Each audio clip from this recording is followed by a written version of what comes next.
This is Audible. Mistletoe and Murder, a Presley Thurman mystery, by Laina Turner. Narrated by Danielle Daly. "Who's there?" Tommy called out. The garage was pitch black with only a flashlight for light, and the batteries were going out as it barely had a faint beam. Tommy thought he heard footsteps behind him, but when he stopped, the footfalls ceased. Or maybe he was imagining things. For the millionth time, he was second-guessing himself. The only reason he was going along with it was he didn't know how to get out of it. He felt so bad because he really liked Brian. His dad was right. He was a screw-up. He continued walking over to the office at the back of the garage, then heard a loud banging. That I didn't imagine, Tommy thought to himself. He spun around and shined his light in front of him and yelled again, "Who's there?" A man walked into his weakening light. Tommy's jaw dropped. "What are you doing here?" "I'm sorry, Tommy." It was then Tommy noticed there was a gun pointed on him. "No!" Tommy threw the flashlight at the man in an effort to protect himself, but it was too late. "When are you going to get down here?" my mother asked as soon as I answered the phone. "Hello to you too, Mother." "Presley, there are a lot of people I'm trying to coordinate for Christmas Eve dinner. You're not making it easy." I sighed. I wasn't making it easy? She was the one who was adamant everyone arrive no later than 6, and we couldn't eat unless everyone was present. "We plan on leaving the city about noon," I said. "So we should be to your driveway about 3-ish, 4 at the latest, depending on the traffic. What time are Jesse and Ashley coming in?" "I'm not sure. He hasn't returned my calls. You know your brother." Did I ever? What wasn't fair was that my mother let him slide, whereas she was all over me for every little thing.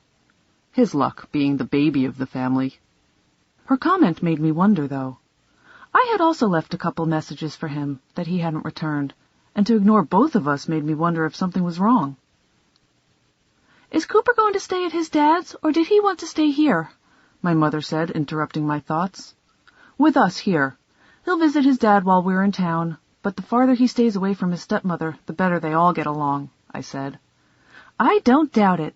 That woman is dreadful." Cooper's mom had left a long time ago, when he was really young. His dad had eventually remarried this horrible bitch, to put it mildly, when Cooper was in high school. She was the stereotypical stepmother who wanted the child out of the way, and she didn't try to hide it. Well, except from Cooper's dad, who didn't seem to notice the tension, or chose to ignore it. Cooper did his part to keep the peace, just to make his dad happy. Unfortunately, as an adult, that meant not coming around all that often. "You can say that again," I said.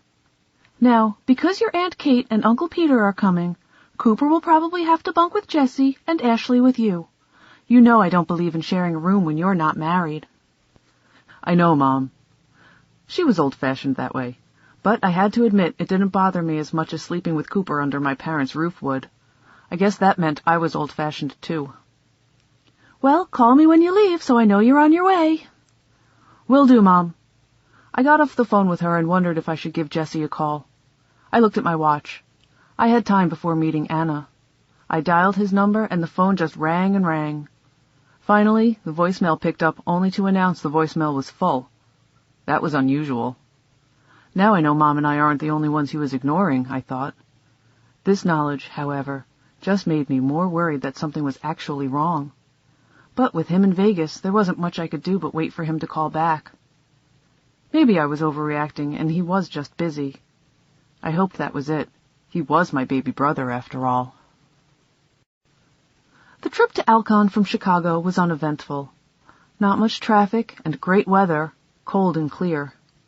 We took my Kia, but Cooper drove, so I had a chance to catch up on my reading and even took a short nap. Riding in a car always put me to sleep, if I wasn't the one driving. Everyone made it to my parents on time except Jesse, as his flight had been delayed. We were all sitting around the tree and a roaring fire, and I was well on my way to having that romantic moment I had always wanted when the front door opened. I jumped up, almost spilling my drink, as I knew it had to be Jesse. He and Ashley were the only ones missing. I was right. I grabbed Jesse and gave him a big hug, then looked around. Where's Ashley? Don't ask. I noticed his eyes were red and that he looked tired and upset. I had been in such a hurry to hug him I hadn't paid close attention. Are you okay? Not really, Press. Look, I don't want to talk about this right now. I felt bad. Jesse was so in love with Ashley. He said she was the woman he wanted to marry, which for him was huge. He had never been a big one for commitment. I can't imagine what could have happened, but I wasn't going to push him. At least right now. A few minutes later in the kitchen, my mother whispered, "You need to figure out what's going on with your brother." "Mom, he said he doesn't want to talk about it. I can't force him." "Sure you can. You're his sister." "You're his mother. He's supposed to listen to you. Why do I have to be the bad guy?" "Just find out." My mother drove me crazy sometimes. She was the one who was the nosiest, but liked to pretend she wasn't by getting me to ask. Everyone was enjoying family and food when there was a knock on the door. "Wonder who that could be. Everyone is here," my dad said, opening the door. "Oh, hi, Brian. What brings you here on Christmas Eve? Please, come in." It was Brian, my ex-boyfriend from high school. We were still friends, although the friendship had been a long time in the making, so I wasn't all that surprised he stopped by. I stood and gave him a hug, then he shook Cooper's hand. "Can I get you something? Spiked eggnog? Some pie?" my dad asked. "No, I actually came to talk to Press." "Come on into the kitchen. It will be quieter in there," I said, motioning him into the kitchen, where we sat at the table, which was full of desserts. Not good for my willpower. "So what's going on?" "I need your help." "Is something wrong?" "Someone is stealing tools from my shop. I only have one employee, Tommy Jackson, and I trust him, but I don't know who else it could be. And I hate to judge, but his brother has been in and out of jail. No one else has access. Even if it is him, I hate to accuse him without proof, and I'm not sure how to get it. I'm not sure how I can help, but Cooper and I can stop by tomorrow afternoon. I know it's Christmas, but after lunch I am sure we will need a break for all the family togetherness." "That would be great, Presley. I would really appreciate it." "Are you sure I can't get you some pie or eggnog?" "No, I can't stay. I'm on my way to Mom and Pop's. Your mom had just mentioned to me the other day you would be here." "Okay. Well, tell your parents I said hi, and we will see you tomorrow. Merry Christmas, Brian." "Merry Christmas to you too, Press." I heard a ringing. Was that my phone? I rolled over and grabbed it off the nightstand.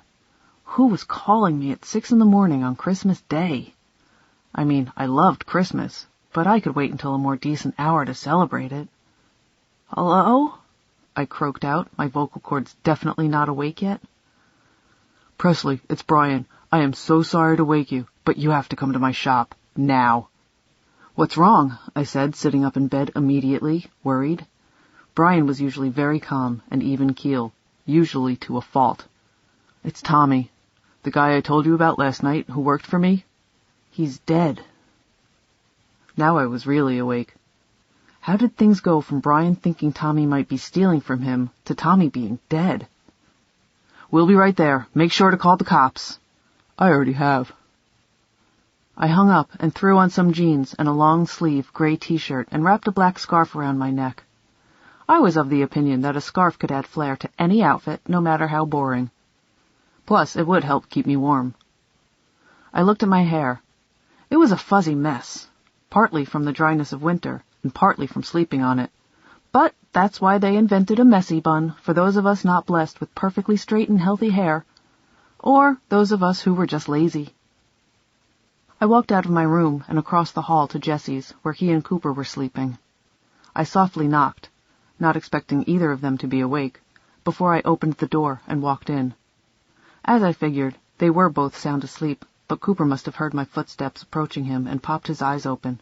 He sat up. "What's wrong?" "Brian just called. He said Tommy's been murdered. He wants us to come to his shop now." Cooper was immediately all business. He owned a private security firm and was always prepared for every emergency, so not much fazed him. He tossed me the car keys that had been in his pants pocket. Go warm up the car, and I will be right down. I took the keys and headed downstairs. I knew he would just be a second. As the car was warming up, I was starting to wish for a cup of coffee.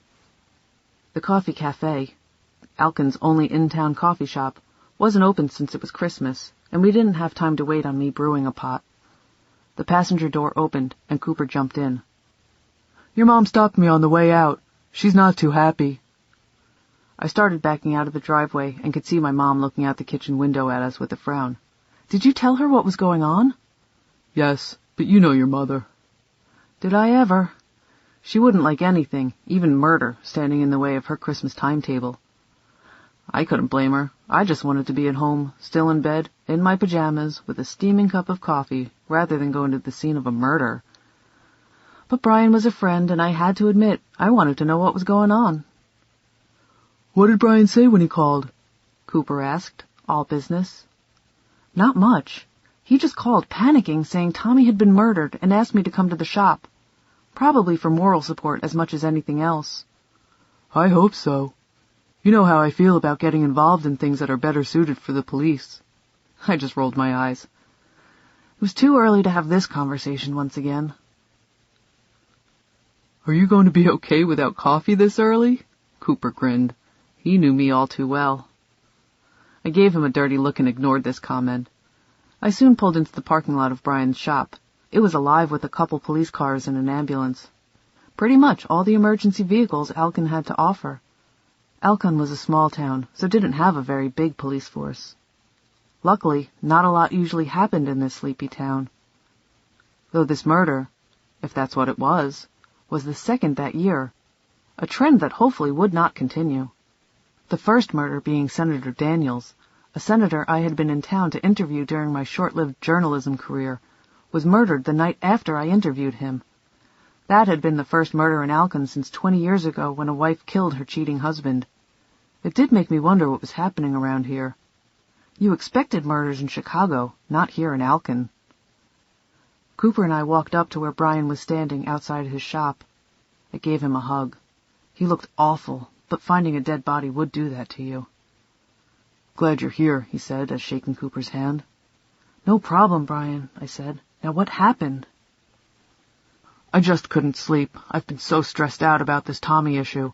So I thought I would come to the shop this morning and get caught up on some paperwork for a few hours. Being here always makes me feel better. I flipped on the shop lights to walk back to my office, and there he was, just lying in front of my office door with a bullet hole through his head. Brian shuddered. What have the cops said? Cooper asked. Nothing yet. What do you think happened? I asked. I really have no idea, Press. I mean, I thought he might be stealing from me, but I don't know why anyone would want to kill him. He was a likable guy. Young, but good with cars. Was he from here? Cooper asked. No, he's from the next town over, Shelby. It's about the same size as Alkin. He started working for me part-time last year as part of a vocational program, and I just kept him on once he graduated. He's too young to have enemies, don't you think? Everyone can have enemies, Brian, even young kids, Cooper said. Why did you think that he was stealing from you? I had tools come up missing. Expensive tools. There wasn't ever any sign of breaking and entering, so I could only assume it was someone with a key. Tommy was the only other person who had a key beside myself. Do you have a security system? Cooper asked. No, I never needed one. I just can't believe someone would kill Tommy. Who's in charge of the police department since Dirt left? I asked. Dirt, childhood nickname for Derek, was someone Cooper, Brian, and I had gone to school with. He was currently serving a life sentence at Fox River Penitentiary for killing Senator Daniels for a mob boss whom both Dirt and the senator owed money to. Joe Blackford. He was a couple years younger than us. I don't know him well, but he seems like a great guy. That's him walking over here now. A big guy, broad through the shoulders, with a capable-looking face, and not one I recognized, walked up to us. Joe, this is Presley Thurman and Cooper Sands, Brian said. Presley and Cooper, this is our new sheriff, Joe Blackford. We all shook hands. What happened? I was hoping you could tell me, the sheriff replied. I don't know anything more than I already told you. You don't have any idea why Tommy would have been at the shop in the middle of the night on Christmas Eve? Not except what I already told you, that I had some tools missing, so maybe he was here to steal, thinking I wouldn't be here. Well, make sure if you remember anything to call me, and if you could stop by the station tomorrow to sign your statement, I would appreciate it. In the meantime, I will call you when our guys are done processing the scene and you can go back in. Thanks, Joe. Good to meet you all, the sheriff said with a nod to Cooper and me, and then he headed back to the crime scene. What can we do to help, Brian? I asked. I know the police are doing their job, but this is so personal, he said. I can't believe it happened to me. I hate to ask, but could you ask around? You know, just to see what people might be saying? Sure we can, Brian. I looked at Cooper and he nodded his agreement. Thanks, guys. There wasn't much we could do about the murder on Christmas, so we decided we would all enjoy the holiday and our families. I, for one, still wanted to talk to Jessie and find out what was going on with Ashley and why she wasn't here. I had thought everything was perfect with them. I filled my mug with steaming cider and walked into the living room. Jessie was sitting by the fire, so it was an opportune time to find out what was going on. I sat next to him on the couch, and he looked at me as if he knew what was coming. You know you can't hide from me, I said. In fact, I can't believe Mom has left you alone. What is going on with you and Ashley? Oh, Presley, I've screwed up so much. I'm afraid I've lost her. Jessie ran his fingers through his hair. What happened? We got in this huge fight last week. I told her I was worried about her and asked if she would consider taking a desk job. That seems reasonable to ask. I just hope you didn't expect her to go for it. We were talking about getting married, and I may have said something that sounded like I wouldn't want to get married if I always had to worry about her. Are you nuts? I assume that completely ticked her off? What were you thinking? Ashley was a DEA agent. She had hidden that fact from Jessie for a long time when they had started dating. He had thought she was a schoolteacher, and instead that was one of a couple cover stories. She really had been working as a stripper undercover to help bust illegal mob activity by the mobster who owned the club she had worked at.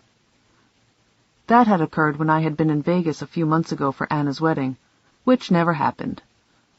Ashley had went missing, and when we finally found her, being held captive by the very mob guys she was trying to put away, and the truth came tumbling out. Jessie forgave her for not telling him the truth, but he had apparently found it difficult to overlook the dangerous nature of her job and ended up being a jerk about it. That's just it. I wasn't thinking, he said, then paused for a minute and closed his eyes. I didn't mean it the way it sounded, and somehow our argument just escalated and got so out of control. She walked out on me saying she never wanted to talk to my chauvinistic ass again. And you didn't follow her? She had just told me she never wanted to talk to me again. What was I supposed to do? Men. They didn't understand that sometimes women said things we didn't mean. Jessie, you sure can be dense. You should have went after her, not let her leave, dummy. You don't know how ticked off she was. I realize I wasn't there, but by not going after her, where did that leave you? Here, alone for Christmas. I know, I'm miserable without her, but what do I do now? Where's your phone? Why? He asked, handing it to me. I went to his contacts and looked up Ashley's number and pressed call. You're calling her because I bet she is just as miserable as you are, but you need to be the one to apologize, I said, handing him back the phone. What do I say? He asked, looking at the phone scared, as if it was going to bite him. Just say you're sorry, and the rest will come to you. A couple more seconds went by. I was hoping she would answer. Just when I had about given up hope, I heard Jessie say hi. I'm so sorry, Ashley, he said, and gave me the thumbs up. He pointed over to his old bedroom, so I knew he wanted some privacy. I felt good. My work here was done. I reclined back on the couch with what was left of my cider and hoped that my brother and Ashley would work things out. Where are we headed? I asked Cooper as we pulled out of my parents' driveway, early in the morning the day after Christmas. First to the coffee cafe to get you a coffee and one of those peach cream cheese muffins you like so much, and then I thought we'd take a drive to Shelby. Brian said Tommy still lived with his parents. Maybe they can tell us something. I smiled at the thought that he remembered my favorite muffin. I appreciate your willingness to help, Cooper. He normally wanted me to leave things up to the police. He hated me getting involved in dragging him into it, though he always said yes to me in the end. Well, consider it my Christmas present to you. I figured you would investigate on your own whether I wanted you to or not, so why fight it? I smiled. He was right. We stopped and got my coffee and muffin, and I was disappointed I didn't recognize anyone working. Betty, the owner, was in Florida, and there were a bunch of young girls working at the counter, much like I had at their age. However, as I bit into the warm, gooey muffin, I had to admit they were as good as I have ever remembered. What makes you think Tommy's parents will want to talk to us? After all, they just lost their son, I asked. Well, I'm hoping, like most people in their situation, they will want to do whatever they can to help us find the killer of their child. We drove in silence for a while, and soon turned down a 2-lane country road that took us to Tommy's parents. We quickly pull up to an older farmhouse that was well kept. Christmas lights hung on the roof, but not lit. Neither was the tree I could see through the window. I felt bad for his parents. I couldn't imagine what they were going through. We walked up to the door, and Cooper raised his hand to knock when the door swung open. Standing before us was a young kid, probably about 16. Are your parents home? Cooper asked. No, they're at the funeral home. My brother was killed. Who are you? He asked with a glint of suspicion in his eyes. My name is Cooper Sands, and this is Presley Thurman. We understand this is a tough time for all of you, and we are very sorry, but we wanted to ask your parents a few questions about Tommy. Why, you cops? No, just trying to help. The kid looked indecisive for a minute, then relented and opened the door the rest of the way and ushered us in. We left 30 minutes later with the name and address of Tommy's best friend, Andrew Bachman. The kid, Tommy's younger brother Tim, told us that Tommy and Andrew had been best friends since grade school, and if Tommy was mixed up in anything, Andrew would know. We drove the few miles down the road to where Tim said Andrew lived, and pulled into the driveway of another older, well-kept farmhouse. The people in this community definitely took care of their property. We knocked on the door, and Andrew's mom answered and pointed behind the house to the barn where she said Andrew was working. We pulled around back and pushed open the barn door to find a young man bending over an old car. The barn was warm and toasty, being heated by a kerosene heater, and I glanced around and noticed there were a lot of expensive-looking tools. Granted, I knew less than nothing about tools, but there was something that made me wonder if the tools here might just be the tools missing from Brian's shop. The look Cooper gave me told me he was thinking the same thing. The kid finally looked up, wondering, I'm sure, who we were and why we were there. Can I help you? He asked in a tone that implied he didn't want to talk. We wanted to talk to you about Tommy, said Cooper. We're friends of Brian's. At this, Andrew looked at us with both interest and wariness, and then glanced around the makeshift shop. I could tell he was nervous, maybe because we had noticed the tools. I already talked to the police. I'm not sure what I can tell you. Do you have any idea who may have wanted Tommy dead? I asked. No, he was a nice guy. Even nice guys do bad things. Is there anything that Tommy was involved in that maybe wasn't on the up and up? What do you mean? He said warily. I sighed. Come on, Andrew. We're not trying to get you in trouble here. We just want to know what happened to Tommy. Andrew paused like he was deep in thought. He did mention something a few weeks ago that someone had approached him about some stolen cars. I perked up. Maybe Tommy was involved in a stolen car ring and ran afoul of the wrong people. You mean wanting him to steal cars? No, I don't think so. I think it was more about some aftermarket work they wanted done. Do you know who approached him? A guy by the name of Scott. I think his last name is Green. He runs a garage north of here. I told all this to the police. As well you should, Cooper said. We aren't trying to do their jobs for them, just trying to help out a friend. Andrew nodded. I can get that. You've been a big help, I said. And Andrew, if you return the tools in here that might have questionable ownership, I'm sure you could do so. No questions were asked. He looked sheepish. By the expression on his face, I knew I was right. Those were the tools missing from Brian's shop. I was sure with Tommy being dead, Brian wouldn't care where the tools had been. He'd just be happy to get them back. He's hiding something, Cooper said. But what? I'm not sure, but I'll bet it has something to do with Brian's shop, and it's more than some stolen tools. He's holding something back. Call Brian, would you? Okay, but what do you want me to say? Ask him if he can meet us. I got Brian on the phone and made plans to meet him at the McDonald's on the edge of town. I was intrigued at what was running through Cooper's mind. A few minutes later, we pulled in and Brian's truck was already there. We went inside to find him waiting and munching on some French fries. They smelled so good.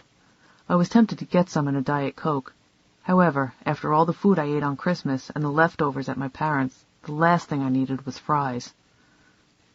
Go ahead, Presley. I know you want some, Brian said, pushing his fries over to me, where I eagerly took a few. They were hot and crispy, with just the right amount of salt. We just left Andrew Bachman's, Cooper started. Tommy's friend? Yeah, and he seems to be in possession of your missing tools. Brian's eyebrows rose. Really? I was really hoping that Tommy wasn't stealing. Not that it matters now, I guess. We told him that he could return the tools, no questions asked, I said. I assumed in light of everything you would be happy to just have them back. Of course. Is that what you wanted to meet me for? Not entirely, Cooper said. Do you know of a Scott Green? I know the name. He owns a garage a ways from here, and it's rumored that his business dealings aren't always on the up and up. But other than the rumors, I don't know him personally. Why? We think he had something to do with Tommy being at the shop, I said.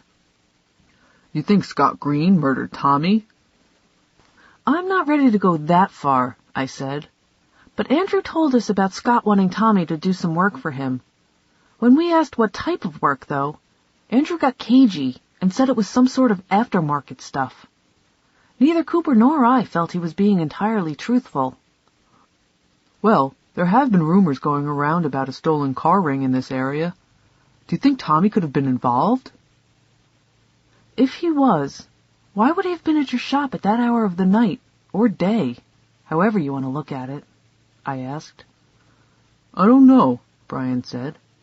The police finished processing the crime scene a while ago. Maybe we should head over there, see if anything jumps out. I think that's a good idea.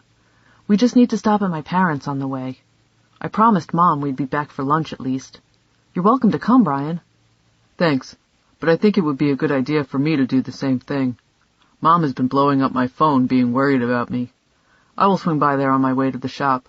Meet you there in about an hour? Sounds good. We headed home and stuffed ourselves on leftover turkey and pie. Mom wasn't too happy that we left right away again. She wanted me to spend time with the family, not go around chasing murderers. But since she liked Brian, I wasn't going to worry too much. She would get over it. We beat Brian to the shop, but only waited a couple minutes before his truck pulled in. I jumped out of my Kia, wishing I had worn my fat pants. The waistbands of my jeans was so tight it was digging into my stomach. Too much pie. Brian got out of his truck and pointed at a black SUV parked on the street. Did you see who was driving that car? No, I think it was here when we pulled up. I looked at Cooper for his agreement. She's right, but it hasn't been here long. You can see the snow under the car. There had been snow flurries off and on over the last 24 hours, and you could clearly see the buildup of snow under the car. Why? I asked Brian. I've seen that SUV around a lot the last week or so. I am curious as to who it belongs to. We walked up to the shop, and Brian unlocked the door. When he flipped on the lights, we heard a thud. We all turned in the direction of the noise in time to see the back of a man running toward the back fire exit. "Hey, you, stop!" I yelled, but of course the man didn't stop.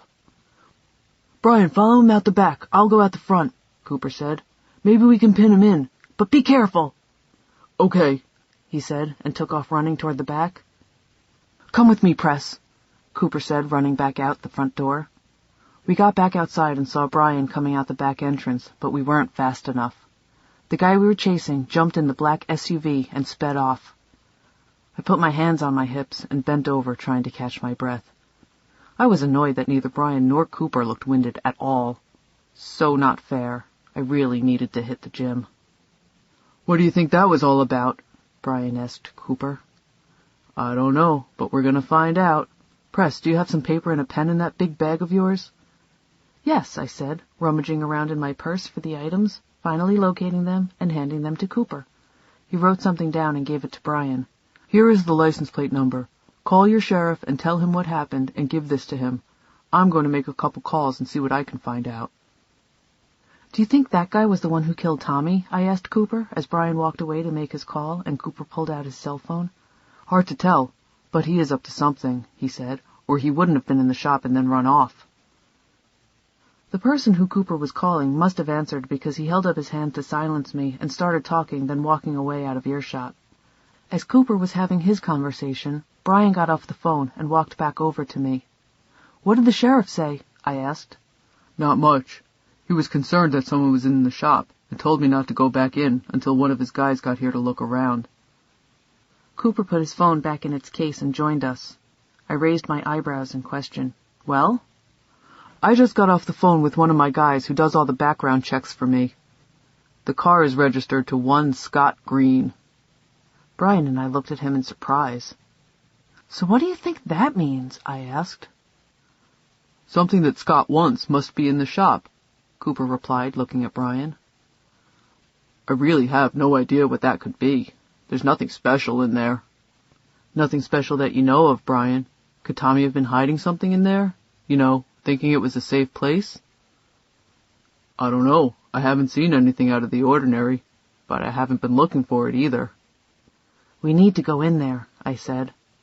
"But the sheriff said not to," Brian said to me. "I know what he said, but we can't wait," I said. "It will just take a few minutes." I looked at Cooper. He sighed. "Brian, you know there's no stopping her, and for once I agree. It will only take a minute. We know no one is in there now, so it's safe." "Can we get in trouble?" "It's your place," I said. "The most that'll happen if they find out is a scolding, Brian," Cooper said. "We just need to be very careful not to touch anything. We don't want to make things any harder for the police." "Okay, let's go," Brian said. We walked back into the shop. Cooper pointed to a broken window halfway toward the back. "I assume that's how the guy got in," he said. "Yeah, I noticed that when I ran out the back trying to catch him," Brian said. "I just don't know how he got up there. I didn't see a ladder." "This must be where he was standing when we turned on the lights and scared him because here is his flashlight," I said. "This must have been the thud we heard when Brian turned the lights on." "Good thinking, Press," Brian said to me. Cooper scanned the area. "Brian, do you see anything that seems out of place?" "No. That toolbox there is the one Tommy used for his personal things. Maybe there is something in there." "Do you have some gloves handy?" Cooper asked. "Sure. Let me grab them," Brian said, walking over to another toolbox and grabbing some out of a drawer. Cooper slid the gloves on and then proceeded to open the drawers. He got to the bottom one and it wouldn't open. "Key? Huh. That's strange. We don't lock anything around here. All the important papers are in the office. I couldn't even begin to tell you where the keys might be for that. But here, try this." Brian handed him a crowbar from the tools hanging up on the wall. "You have my permission to break it." Cooper took the crowbar and forced the end of it into the crack of the drawer opening. He put some effort behind it, and within a few seconds the drawer popped open. "Lucky for us they don't make these with very high-quality locks." I peered over his shoulder to look in the drawer. There were a lot of papers and such in the drawer. "What is all that?" I asked. Brian was also looking over Cooper's shoulder. "It's copies of past invoices for work done. But they're all old, from over a year ago. Why would Tommy have these locked up?" I reached over Cooper's shoulder and picked up a handful of invoices. "What information is printed on those invoices?" "The basics. Customer name and address, make and model of car, the issue, any parts and labor." "Is there payment information on there?" I asked. "Yeah. If it's cash or check, we mark it down in the correct box. If it's credit, we put it through our machine and it prints out the information on there. Why?" Give me a second, I said, looking at the invoices. My mind was working fast. Do you think Tommy could have been taking the credit card information? That's what makes sense. All these invoices have one thing in common. There are only credit card payments in here, no cash or check. Oh no, my poor customers. Do you think Tommy was ripping them off? That would be my best guess, but I'm willing to bet he wasn't working alone. Scott Green? Brian asked. Your guess is as good as mine, but it makes sense. I doubt Tommy had the connections to pull off credit card fraud. Somehow he must have gotten mixed up with Scott. What do we do now? Brian asked. Brian, you wait for the police and tell them what we've found. Presley, I think you and I need to pay another visit to Andrew. We jumped in my car and headed back to Shelby. I guess I don't understand what exactly people would be doing with the credit card information off those invoices. Think about it. With the customer name, address, and credit card information, there's not much you can't buy online. They would need Social Security information to open accounts in other people's names, but there's a lot of financial damage they can do with a small bit of information. That makes sense. Kind of scary how much information we all have out there, and how easy it can be for a criminal to get to it. It is scary, Cooper agreed. We pulled into Andrew's a few minutes later and let ourselves into the barn where we found him the last time. He was still working on the same car he had been earlier. I had to admire his work ethic, since it was a holiday and his best friend had just been killed. He looked up when he heard us walk in. What are you guys doing back here? We came to ask you a few more questions, I said. Andrew set the tools he had in his hands down, apparently resigned to talk to us. I told you everything I know. You didn't mention the credit card fraud, and I'm sure Tommy told you about it, I said to him. He looked shocked, we knew. How did... It wasn't hard to find out. And you can rest assured the police also have this information and will be here soon asking the same questions, I said to him. How did Tommy get involved? Andrew paused for a few seconds before he continued. Tommy's brother got in trouble with Scott Green. He must have noticed my puzzled look. Tommy has an older brother who is currently in jail awaiting trial on larceny charges. That made more sense, and went a long ways in explaining how Tommy got involved with Scott Green in the first place. If Tommy's brother is in jail, I don't see why Tommy is involved. You don't know these guys. It didn't matter that his brother was in jail. Scott still expected him to fulfill his commitments and started leaning on Tommy to make good. So why? So nice to see everyone having such a nice conversation here. I heard a voice behind me and turned around to see the guy we had seen run off from Brian's shop with another man I assumed was Scott Green. Good of you to join us, Cooper said in response, but we were just leaving. I don't think so, the person I assumed was Scott said as he pulled out a gun. I can't let this happen. You know too much. I am not a big believer in loose ends. You really think you can kill us all, and it won't trace back to you? Cooper asked. I slid my hand in my purse and dialed Brian's number. I could only hope I hit the right numbers, as I had an iPhone, and with touch keys it was almost impossible to tell without looking. I hoped I dialed the right number, and hoped Brian would be able to hear what was going on, and I hoped he would send the police. I know that was a lot of hoping, but I had to try. All I had was the ability to hope this didn't get out of hand. By the time the police get here and figure it out, we'll be long gone, the man with the gun said. You're stupid if you think they won't hunt you down and find you, I said. Think you have any idea what I'm capable of, he said, threateningly, taking a step toward me. Cooper grabbed, then pushed me behind him. Don't even think about it, he said in a low voice. What are you going to do about it? The man sneered. Come on, Scott, Andrew whined. Just leave.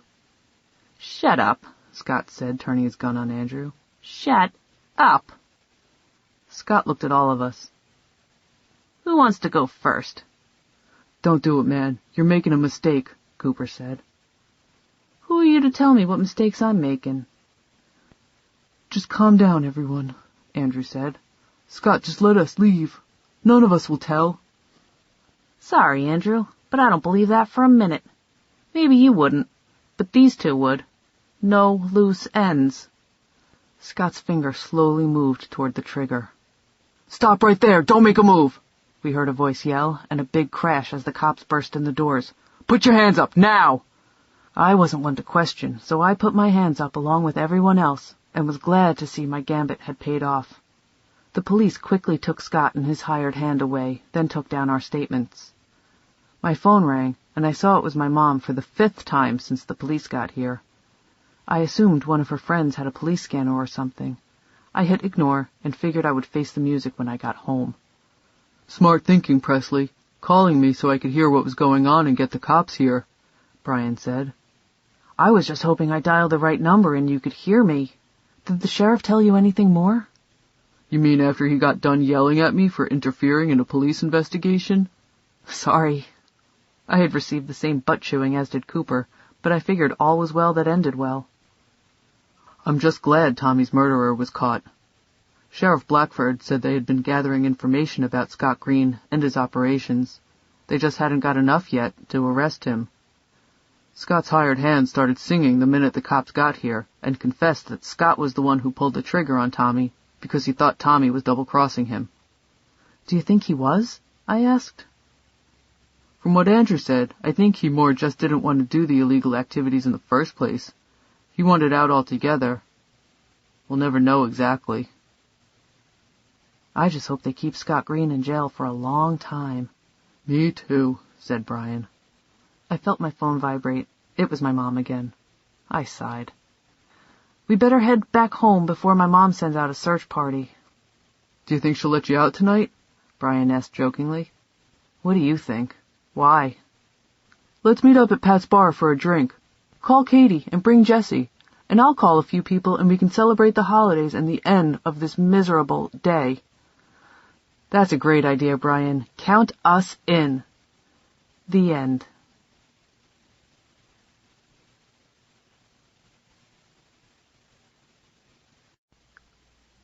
This has been Mistletoe and Murder, a Presley Thurman mystery. Written by Laina Turner. Narrated by Danielle Daly. Copyright 2011 by Laina Turner. Production copyright 2012 by Laina Turner. Audible hopes you have enjoyed this program.